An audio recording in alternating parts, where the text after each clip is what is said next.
we are with Terry Royce of Demon Acres. Hi, how you doing? Good, how you doing, Terry? Not bad. How long have you guys been in business? I've been here 5 years, going on my 6th season. Really?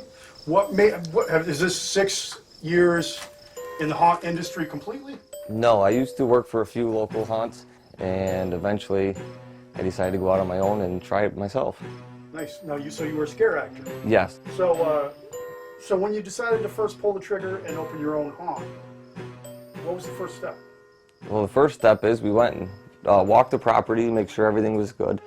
And then we started coming in with bulldozers because it was all solid woods. The first thing we cleared was the trail. We started March clearing, and we were open by October.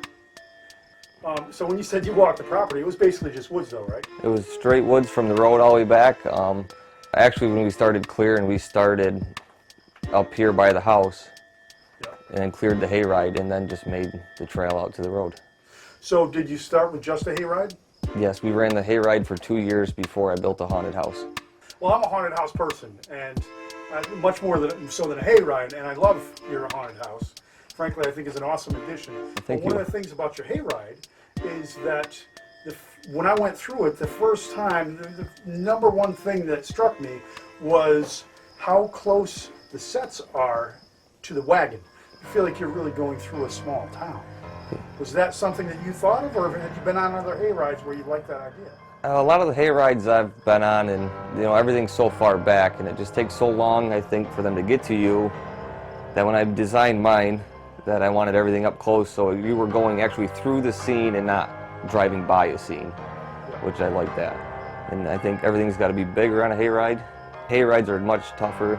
You got to hide a lot better, and a little distraction over here, and have something pop out of the other side. You got to be fast on a hayride. You can't take your sweet little time getting up to the wagon and be moseying around. Do you find that more people are coming for the haunted house when it's raining and less for the hayride, or do they still do both? I think it don't really matter to them. Last year we had a real bad rainy night, and the haunted hayride did better in the house that night. Really? I have no idea why, but that's where they wanted to go. So, which do you find is people's favorite? Actually, I think the hayride. We have more people that go through the haunted hayride than the haunted house.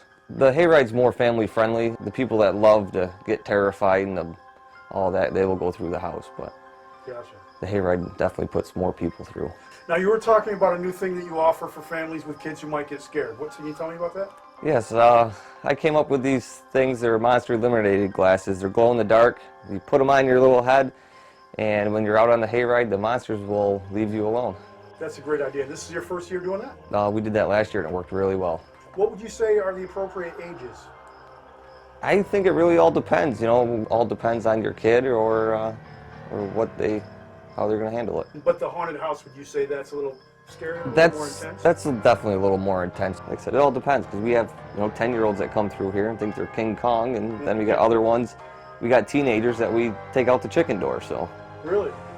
So what's the chicken door? The chicken door, if somebody's petrified, we have a couple emergency exits around the haunted house, which we have to have for safety. If they're petrified, we will escort them out the chicken door, and they're all done. We've had a few leave. And you razz them on the way out. Yes, we do. Do you still like to get out there and scare? I still dress up and run around all over the place. Full Nice. costume. I'm out on the hayride, run around out there or out front entertaining the crowd. That's what I like to do. Okay, cool. So, does that pose some difficulties when you are trying? Obviously, you have a staff now to maintain. Correct. No, my parents and them, they run everything out front. And I got a technician, he takes care of all of his stuff. If something major happens, I can come out of character and I go take care of whatever we need to be done. Do you feel like every year you've been able to grow a little bit at a time? Yeah, we're growing bigger and bigger every year. I noticed a lot of new construction out front. You have an all-new indoor queue line. Yes, due to all the rain we get here, we decided to put an indoor queue line in, try to keep the people dry, because we're open rain or shine. Big addition going on the back of the haunted house this year too. That's a secret.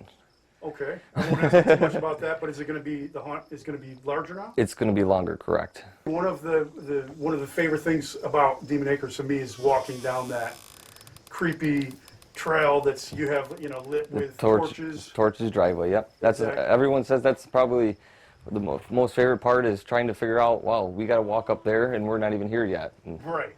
It builds anticipation. yep. Very cool. So, how many scare actors do you employ? Around 40. Do you feel like there is ever too many scare actors in a haunt?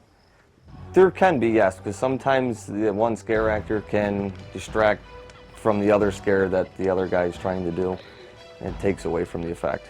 Yeah, very cool. The decor in here is awesome. It seems like you put a lot of work into detailing things. Do you do that yourself? I do some detailing myself, yes, but I hired a guy a few years back to come in and do a lot of my set design in the haunted house, Yep. only because I haven't had a lot to do with that. And learned a lot from him in the past 2 years. I've been doing it all myself. I think the house needs to be decorated a lot, and if you light it right, they can see everything and appreciate it. Do you do any of your own animatronics or props? We build all of our own animatronics and props. Last winter, we spent all winter in the shop building scissor props, and we just ordered the steel and cylinders and built the scissors and kickers and all that stuff on our own. Really? So you're building, from the ground up completely yourself? Everything from scratch we build, and a good technician of mine, he makes them all wiggle and move. And Nice. Sometimes mechanical props or animatronics aren't timed as well as a human. Do you ever feel like it's more effective to just have a person in some place, or do they work in conjunction with each other? I think you got to put the animatronics in the right place. If you put them in the right place, they work good as a distraction for your actor to come out and do his part. You can have them in an unnecessary spot where it ain't going to work. So you got to plan out where you're going to put them and what it's going to be, and Those trial and error? so it gets the best effect out of it. Nice. A little switch and bait. Do you have your own people come through and test things out and test scares out, see if things are placed I got a properly? few friends that we run through on before we open to test things out and see how it's going to work. What time of year do you start working on the attraction? We start roughly in March, sometimes even sooner if the weather's nice, or we'll start building props in the shop as soon as we're done in October. So what do you have on tap for 2016? Anything new? We got a few new things this year. I got an all-new 4D audio Insane Asylum experience that's right out front. What's that all about? You get strapped down into a wheelchair and you take a little stroll. Oh yeah? Yeah. So it's literally like you can't get up. No, you literally go into this little room, the lights go out, you get strapped in, and it's all downhill from there. Very cool, very cool. Overall, when you have, obviously a haunted house that's growing in size, a haunted hayride, a concession stand, a bonfire, other little things going on around the sides, people can spend a couple hours here probably. Oh, absolutely. Once you come out here, you're probably willing to spend at least an hour or two by the time you do everything. The house takes roughly 20 minutes to go through. That's once you're already entered the house. Really? The hayride itself is roughly 15 to 20 minutes once you board the wagon. Every time you do that, get a lovely hot dog, get strapped into a wheelchair, chill by the fire and relax a minute, you could be a while. Our hours this season are Friday and Saturdays in October, 7 to 11. Also open September 30th and October 9th, 7 to 11.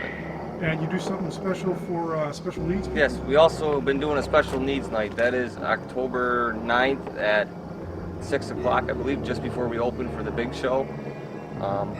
Kids with special needs come out. We have a special wagon, so if they're in a wheelchair, we board them on the wagon and take them a stroll down through the hayride so they can experience it too.